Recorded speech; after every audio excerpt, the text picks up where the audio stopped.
Je ne peux que dire bon vent à cette chaîne, parce que je le lui ai dit aussi, hein, c'est qu'il a dit. Chaîne notamment ok, mais vitesse c'est bon, hein. Un gars c'est pas ici dans ma casse.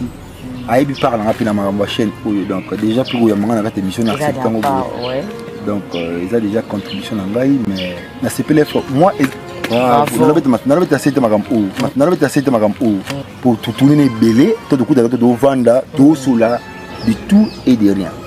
Et puis, la compréhension, on a compliqué. Il un peu dur. On a un film, on attend comment on si là, c'est parmi les filles, s'il faut citer des meilleurs artistes, elle est parmi. Féminin, elle est parmi. Si dans les États-Unis, millionnaire. Vraiment.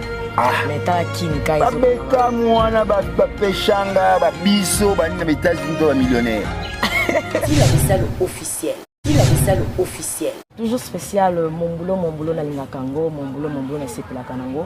Et pourquoi pas na koba kosala yango. Bonjour, bonsoir fidèles internautes. Vous qui êtes vraiment branchés, scotchés, cimentés, bandés, collés sur notre chaîne ASB officielle télévision.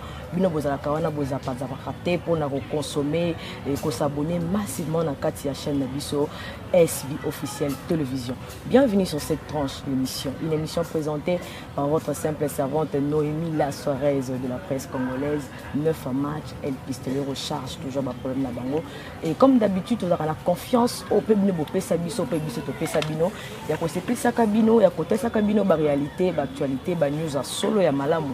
Aux les Kanakati, il y a ville, la biso, il y a Kinshasa. Mais aujourd'hui, c'est une émission dénommée Les dires des artistes. Qu'est-ce que les artistes peuvent dire par rapport point.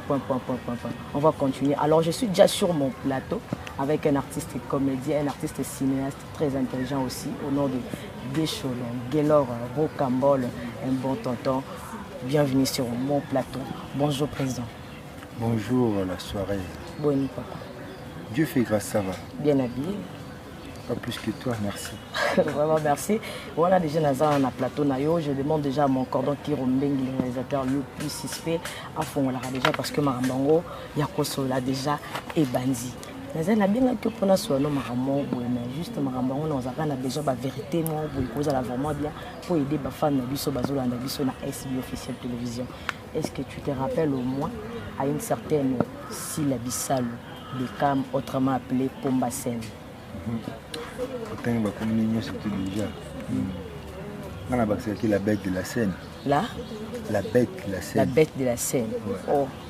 En tout cas, comme ils ont chaque jour, voilà, ils ont surnom la PC. Alors qu'on va travers cette émission, elle est trop bête sur la scène. Vraiment. La bête de la scène. Alors, est-ce un peu pour expliciter Batou? Quelle relation y a-t-il entre toi et Sylla Bissal, la bête de la scène? Nous avons notre relation artistique donc, entre confrères et consoeurs, donc voilà, les collègues artistes, donc voilà.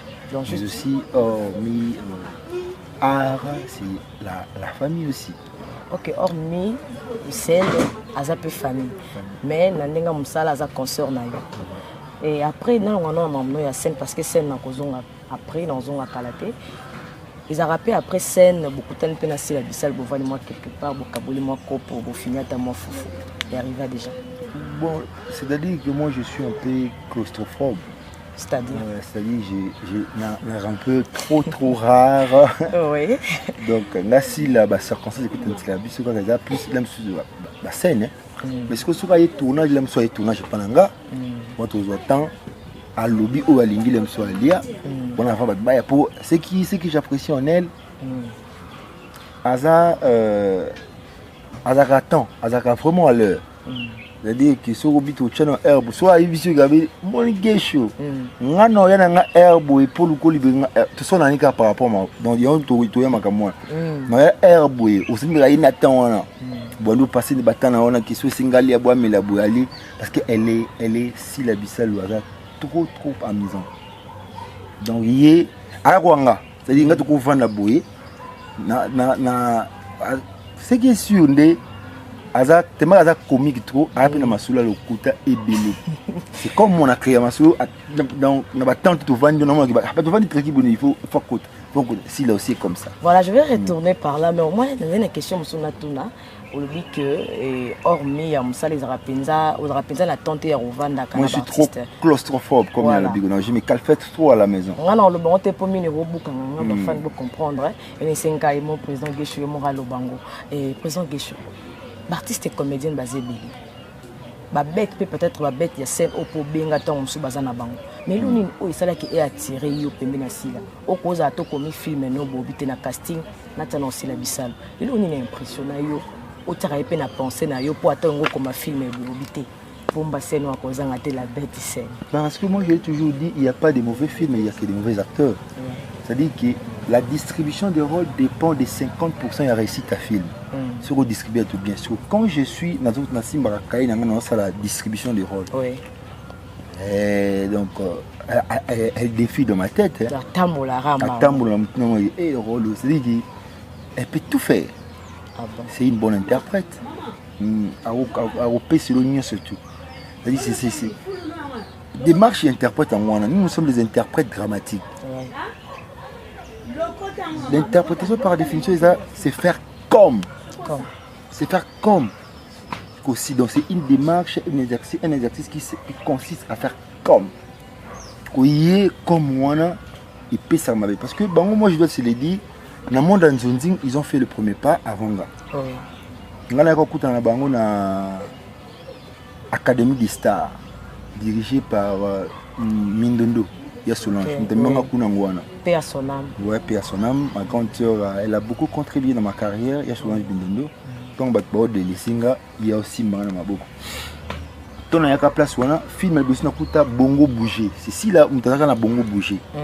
Bongo Bouger, ici là, il y a un bien. Il y a un chef à prison. Il y a un rôle il est trop sensible. Donc, si là. Et puis, si la soit l'église comme tu as l'action qui a l'ingénieté, dans un éclair. Elle est tellement claire. Claire, on a clarté, on a gêné pour Moutoumoussous. On a lésé Moutoumoussous. Ne touchez pas. Il y a un bongo. Si on a eu ce qu'on a dit que a l'ingénieté de Simbaye, on a pesé ce qu'on joue. On a joué na Missou, na ba feinte. Tout ce que joue ici sur notre habit, na légionnaire. Il y a un casse fort. Il a été soit aussi rappelé, on est toujours na poste et à lemba. Abi, obi qui y a à siminga sous nan zoto tema, après ça nga jeune na misu na ba feinte. C'est soit pousse na tene misu mobu. Donc tellement que y a pe à la complicité ma casse na jeu, a comme si ko jouer na bongo. Si la abi ko pénétrer penser à mon tout beau jouer na. A kota rapena mobimba. Et puis na suka, il y a Solange jusqu'au minelo yo sanga bana. Mais si la CP na jeune sous fort. Et voilà, donc c'est là on si la kokuta na ngana yé wana bongo bouger premier film na rejoue na parce que kuna kuta ya balava ba Gabriel ba Machako ba Solange parce que nga premier film na ça yanzo na sala pas Alpha et pas Chris Production ouais on a ba la veuve ma série qui consort mais film est-ce qu'on est au kuta na monde ba nzonzi puis mususu ngambo ya Solange ndi nga kokuta rencontre na si les akawana bongo bouger bon bongo bouger mutu pene bouger donde maman va ko saka na bomwana mutu ne se bouger acha mobali na panzi likolo comme pas possible et me metti na putaka mena alom amena se mobali et comment tina bundu on abuma mobali je me yo me maka na prison pour jouer les kaka makasi et me maka ce qu'on a prison ce qu'on a gaga chef ya prison ils sont en gérer en ko so ba bibi ba sa misala ce qu'on a yo calculer bon ce que tellement forcer c'est pas ça ma makasi au simbier. Elle est trop sensible. Donc, quand on le voit, il va s'embêter pour la cagner donc pour la bongo, il va s'embêter. Soit gêné, la plupart des acteurs, monsieur gêné, bango. Nous aussi s'embêter en tout cas, votre PCG. Parce que la machine à jouer, on a payé, et puis ça donnait ce que ça pourrait donner. Vraiment, je crois que nos fans vous comprennent déjà l'ambiance sur mon plateau parce que les artistes européens, pas vraiment comiques, trop pour comprendre. Ils savent que la vérité par rapport à l'artiste na biso on a l'autre sur si la bisa le became autrement appelé Pomba ya scène. Alors on a filmé na yo ya liboso oyo benga botu na si les films. Pomba ya scène. Kala. La bien na film belé hein. Il y a un film belé. La film aussi on a dirigé na tourné ba film belé. Tu na tourné pas batou, na tourné pas nga dans battu na soka wapi. Donc na une place ni film ya bosso donc il faut na tambu ça mutu.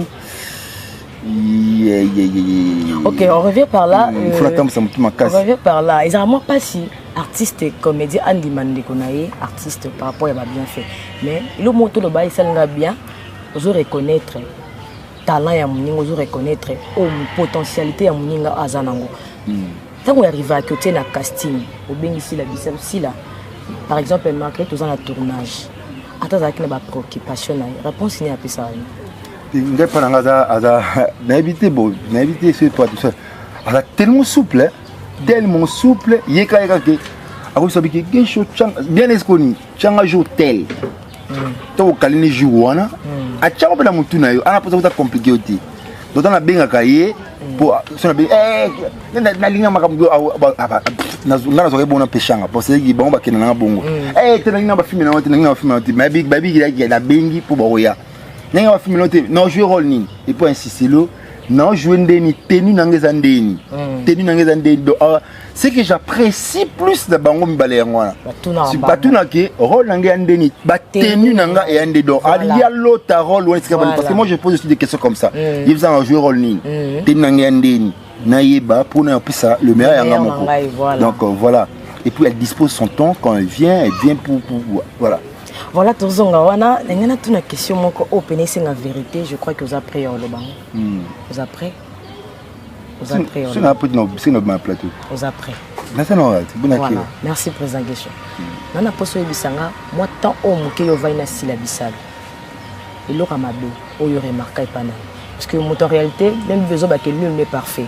Mutazaka na malamu mutazaka pe na mabene mutana ba défaut ana ba erreur naye même ngapé na za plateau même yo pe présent. Alors on a pas ya sila bisal aux pe temps naye ya ozala naye na sur scène au seki mo ambiance tout ça au bien c'est pe na ba tournage ba défaut ba erreur oyo mona est passé la bisal juste la vérité et sunga place pe azazolanda. Si la gens un peu elle est trop directe hein et bimarwa maladresse. Ouais, bimarwa maladresse ça gêne aussi les autres. Ouais. Il faut dans la guéche, il y a niati et puis soumba. Pour la niati sur place. Non, mais comme ça passe pas. Surtout ceux qui Beckham. Parce que hier, il y a un tournage. Au premier problème, il y a 3 films, 4, il y a 2 films, mais il y a une journée. Il y a aussi sa place. Voilà. Comprendre. Il arrive à payer. Il y a une place les gens peuvent comprendre. Mais est-ce qu'il y a vendeur là-bas? Ça, c'est tout un problème. Si la voix est indisposée de tournage, indisposé, c'est-à-dire qu'il est beaucoup mal à l'aise parce que si Lazare ça va pas. Donc, il faut jouer. Donc, non, non, Beckham, non, il faut la patience. Bien écanine, à se ressaisir après.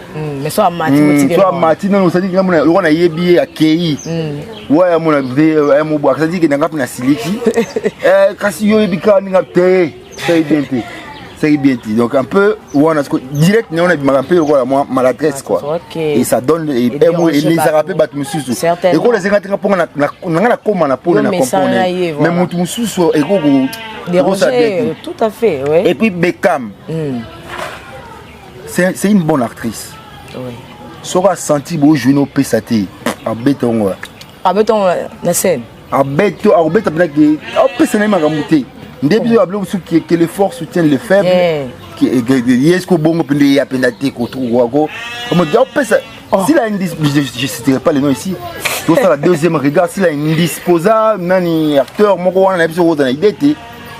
Hier on m'a aussi retourné de premier talon PSAT et puis acteur peut bailler billet père. Donc il est indisposé pendant le tournage. Parce que l'ingara jouer na bateau ka ba jouer. Il y a lingi otindi il y a beaucoup de rations de tournage. Ai bi ga jouer na ngabi. Eh bosse ku bien botinga na gespo.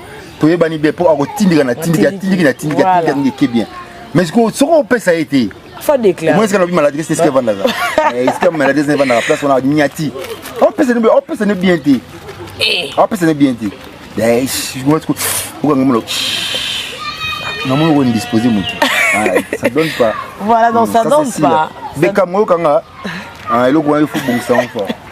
Voilà, ma bonne tolinga parce que tant que tous wana ba artiste bazola ba dire na bango ils sont ngapé biso, ils sont ngapé ba artiste belé ba. C'est-à-dire que c'est très important. Ouais. Pour tous à l'acheter. Net singa gay joli na bona à l'acheter. Nga père mon fils il y a quelque chose qui te dérange dans toi. En toi il faut se défouler. Ouais. Donc ba massa, ba yé, ba vieux, ba petit, ba big prise. Donc on a besoin. C'est logique. Sur des épicités. Non, ça marche pas. Donc tout bon ça côté non ça c'est pas bien. Moi qui ai pas allé dans mon réseau tant le bac il me donne pas le meilleur dans scène tant le bac peut-être s'il a pas déclaré que on peut c'est le meilleur té.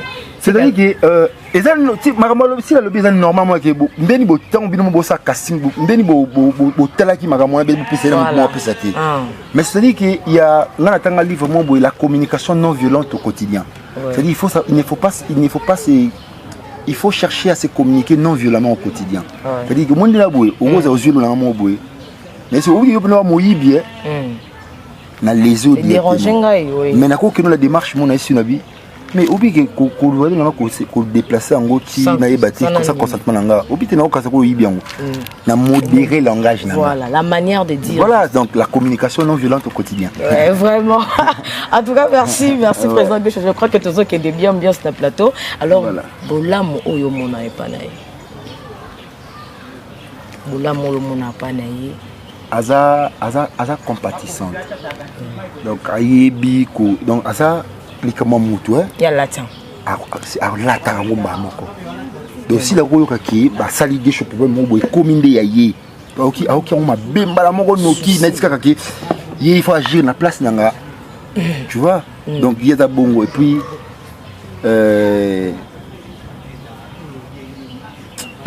c'est-à-dire à quoi de beaucoup de tournage. Tout lia. Alors lia te kinda mo batu su ba vandi mo mo kana na mo su drôle. Mais bon peut faut balia c'est-à-dire la fraternité mon robot. Bolingo wana. Donc tout c'est-à-dire que tout na trouva bolingo mo envers surtout je parle de moi. Na mona ki akota na makambo na trop. Non chose ani makambo wana na ko bona na makambo ati. Nous avons un peu de téléphone, il y a un mois et ça m'a marqué. Et résumé quoi il y a eu un budget. Et bon, vous avez battu mes sous. Mais la série a une mission. Maman quand on a un je l'aime étant serre. Et il y a un peu de maman on le baille moi. Aussi c'est un peu long. Quand on a eu, bah tu peux pas poser bon dire quand on a eu. On a essayé à maman à coup de couper notre programme. T'es gauche c'est ma beauté, ça il m'a dit eh on va qu'on tire. Donc donc bon donc tu es banni pena na ndinga mokete. Et c'est asa parmi les actrices préférées nanga. Taka na bengi pomba senga na bengi bête de la scène. C'est une folle sur la scène. Donc quand nous parlons de la folie artistique c'est ci là. Ah bon? Voilà. Mais déjà arrivé à que vous mettez moi tour, moi voyage quand on a mon bien balé. Déjà arrivé? Non. Non, tu voyages ensemble. Ouais, c'est que je vais calater par la grâce. Avec le temps, avec le temps. Ouais, c'est que mais on n'a pas pu voyager ensemble. Alors nos fans déjà tous signalé nous bon continuer et à s'abonner massivement à notre chaîne de SB officielle télévision parce qu'il y a des marambas malamu ndenge ça là. Besoin que je t'en oyoki si la Bissalo étant actrice bête de la scène de bien raillé à fond les chaînes YouTube.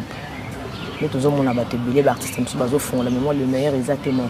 Na moi temps mon pied SB et fongwami marambo peso pesama. Mon ekozala par rapport à ça. Je ne peux que dire bon vent à cette chaîne parce que je le lui ai dit aussi hein, c'est qui a dit. Chaîne notamment qui m'a invité c'est bon hein. Nga c'est pas ici na makasi. Aïbi parle rapidement na marambo chaîne donc déjà pour y a manga na émission na septembre. Donc ils ont déjà contribution dans Gaï mais na CPLF moi ils ont mis Gaï les lois sur la chaîne boy je me dis ah vous n'avez pas assez de ma gamme pour cette chaîne boy pas un chancer hein je suis assez sur chaîne bah on est carrément ça ma chaîne là la chaîne na ba talango pena bani non le mauvais pas comédien pour vivre bien pas comédien ça ba chaîne vraiment tu peux s'entraider entre bisous, tu peux télémer les producteurs, soi-disant producteurs, commerçants parce que ça peut être bon, mais oui, ouais, parce que même si dans la production, il y a là, c'est-à-dire qu'ils win-win, gagnant-gagnant. Les producteurs gagnent, les commerçants aussi gagnent. Mais comment expliquer ça? On va gagner commerçant. Pourquoi? Parce que les producteurs, c'est parler, c'est film, mais parler comme des vélotis. Production comme exploitation de l'homme par l'homme. Donc on a ce qu'on a cadre, quoi.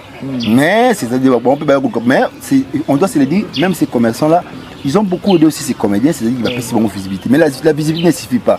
La visibilité doit être accompagnée de la réussite. C'est-à-dire que ce que je fais, n'a juste visibilité, mais na réussir au péna non ça là. C'est-à-dire que moi le copé côté na katapo ils appellent magambon. Aujourd'hui, on doit se le dire, les comédiens sont devenus des mondiaux parce que baza ko se retrouver tant de boga boga pam pam. Tu les dit Joanna Miki là, chama Muki, tout ça. Voilà. Et si le bisa la hôtel là. Tant mon qui soit ébélé au besoin là. Si appelle ça au conseil mon beau pour salir en et simbi la vie. On est sûr non.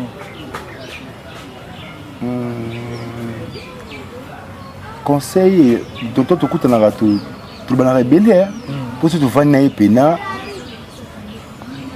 tout cela de trop ébélé c'est-à-dire que na so gagner tout en compte wana parce que même au y pas le bana ébélé même on nga pena le bana nga la mettre en pratique et pesipi makamuna ba vina na ndenge mobo surtout sur le plan artistique sur le plan à vivre biso ensemble boy on s'est beaucoup conseillé il y a des bélés pour tout tourner les bélés, tout le coup de vendre, tout cela, de tout et de rien.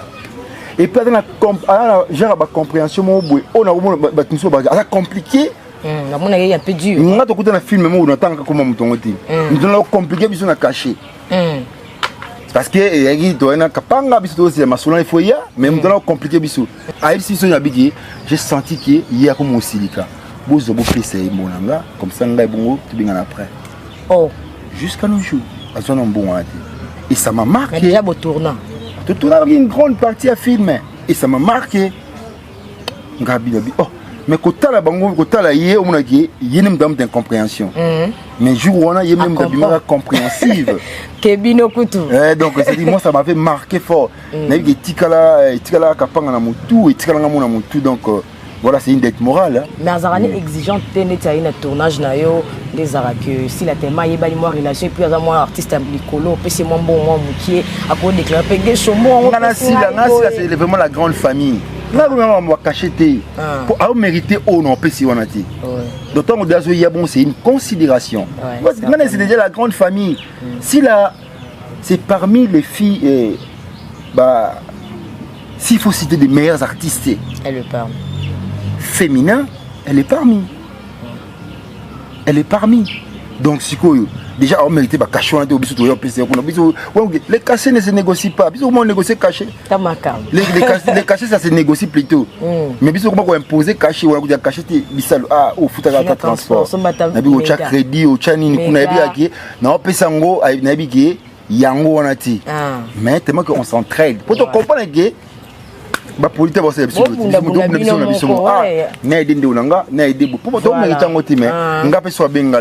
carrément je viens de meilleur de moi-même pour m'assurer que des ali kuna. Alors nous chutons déjà sur les États-Unis ba millionnaire vraiment mais t'as la kin kai zo ba mwana ba pechanga ba biso ba ni na États-Unis to ba millionnaire. Toi millionnaire. Bon les bon ça reste na l'esprit na bino. Mboka ba proposer ku te mbokande faut côté makambo côté ku te bon peut le galère na bango mbokande faut considérer les artistes parce que nous sommes les culturels. On ne peut pas avoir un développement du pays sans pour autant passer par la culture. Voilà, nous sommes déjà dans notre mission de séjour na comme déjà parce qu'on a deux questions.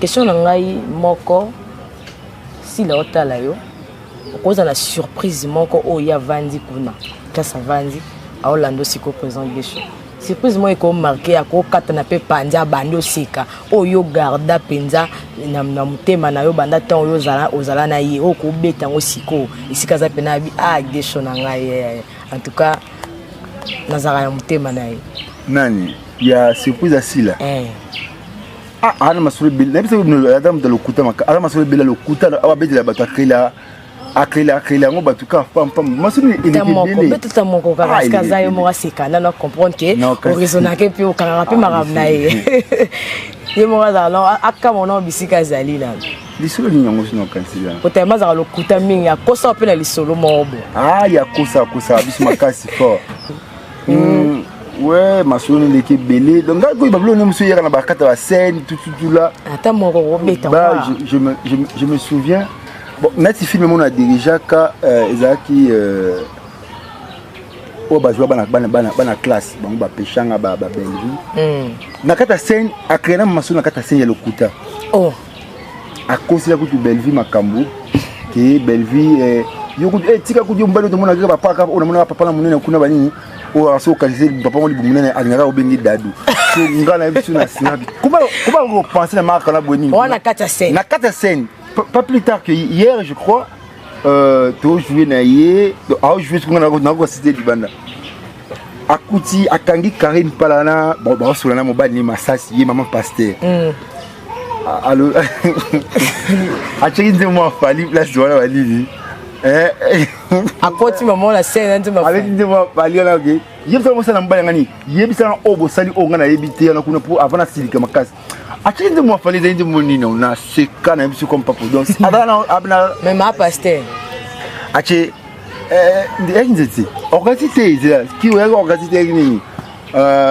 zila acheki mo fali wana bani ele mama bolingo banini ko blo mama ayembango ayembiango te na ndebi na ndenge singa ba yemba parce que bango siko na malo mais ils est cadré on était tous par terre dans un moment ça bizarre non alors donc elle est vraiment bizarre sous la il y en a bien qui bec la scène il y a des choses qui oh il y a que na mutu on est na mutu non, c'est-à-dire c'est ça la force de l'artiste aussi l'inspiration. Vraiment. C'est ça sa force donc Ada makasi na improvisation ya kosaranate. Il y a somme. Vraiment pour la Marambouana, nous sommes déjà à la fin de notre émission. On a la caméra, on a la place à ça. Oui, c'est mieux.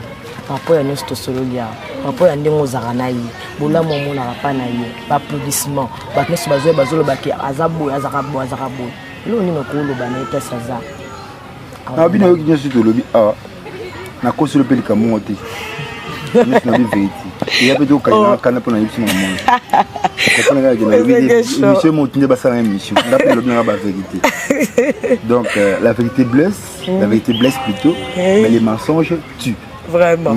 Toute vérité n'est pas bonne à dire, mais elle est non plus à se taire. Il faut tout dire la vérité, ça pour la vérité. Voilà. Voilà, merci. Et voilà, merci beaucoup pour la bateau et puis on va conclure l'émission. Il faut un petit coucou dans la bateau. Comme d'habitude, Eric Kola Motema Amélie Vaikola, Jerry Motomoko bien, Sisidor Moudjadjin, Myriam la Tour Eiffel. Na Pessimbote na Sophie Lutala na Cynthia Lutala, Trésor Nzazi le mystérieux, Kirombengi, les chasseurs d'images, donc il y a Samba Complété, pourquoi pas Arlette Mayala, donc je te salue, donc na Pessimbote na Bovape Donnel. Oui, il y a donc Palais toujours, donc na Batou Sombambo, Nikes Mbambo, donc où il y a Alpha Bokole, il y a un Guigui Bokole.